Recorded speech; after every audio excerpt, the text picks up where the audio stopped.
So, dito naman tayo sa kurso na ito na kaduktong o kapareha. Partner sila ng principles and methods dahil ayon kaakibat ng content na ginagawa mo, kailangan may values, meron kang technology integration sa loob ng lesson plan. Hindi pwede na wala kang alam sa technology or hindi ka very updated sa technology pag kinuha mo itong subject na to. Pero kahit naman di ka pa ganun ka technology savvy, matututo ka naman sa kursong ito.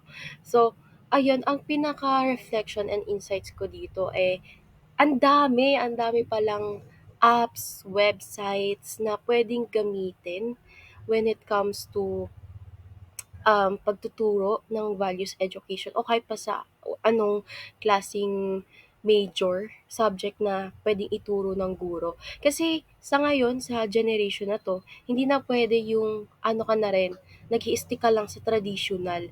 Dapat ano ka na rin, technology savvy dahil ang generation ngayon, very maalam na sa mga technology. Kaya bilang guro dapat marunong ka makisabay at bilang guro alam mo kung paano 'to gamitin. So, very exciting itong and very nag-enjoy ako sa kursong ito dahil um, ang dami kong nakitang mga websites and apps na puwedeng-puwede kong gamitin 'pag ako na yung nagtuturo in the field. Yun yung mga challenges lang, minsan yung website ay nagka-crash o kaya yung website ay hindi fully developed and nagiging ano siya, balakid para mas maganda sana yung maging takbo nung lesson na ginagawa mo.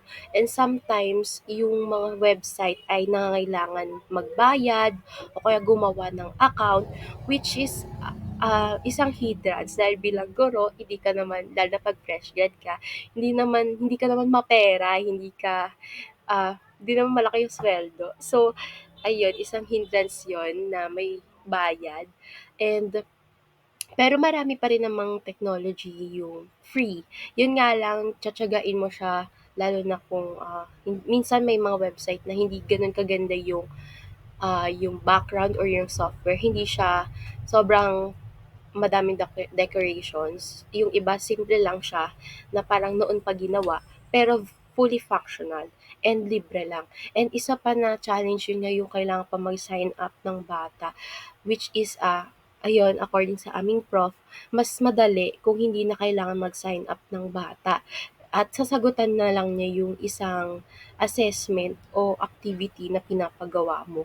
So, yung tuloy-tuloy ba, kasi kadalasan naman sa mga bata, hirap mag-sign up sa mga ganun, lalo na kung bata yan, 'di ba? So, ayun, at very enjoyable talaga 'tong kursong 'to. Ang dami mong madi-discover, ang dami mong malalaman na, ay, eto pala, parang bago sa mata mo, pero, 'pag tinignan mo kung kailan ba siya ginawa, hindi matagal na pala siya. So, ayun, eto yung aking reflection and insight sa kursong 'to.